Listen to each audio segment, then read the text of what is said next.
Hey everyone, welcome back to the channel. In today's video, I'll show you how to download and install ChatGPT Atlas on your Mac, whether you're using a MacBook Pro, MacBook Air, or Mac Mini.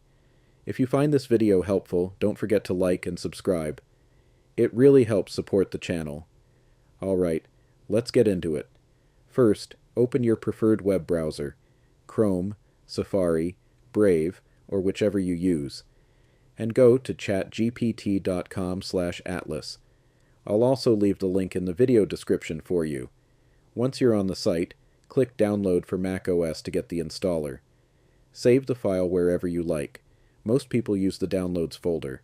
When the download finishes, open your Downloads folder and double-click the .dmg file. A new window will appear. Just drag the ChatGPT Atlas app icon into your Applications folder. After that, you can close the window and move the installer to the trash.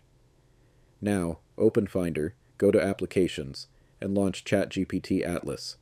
If you see a macOS security warning, click Open to continue. Next, sign in with your ChatGPT account, whether it's free or paid.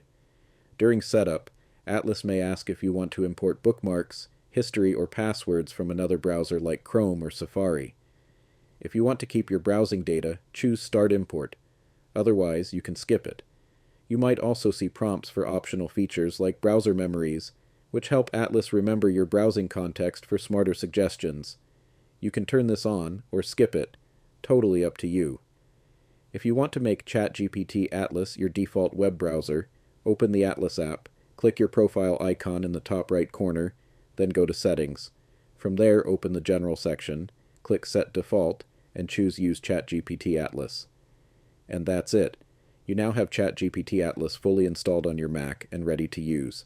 If this video helped you out, please give it a thumbs up and let me know in the comments if you have any questions. Thanks for watching, and I'll see you in the next one.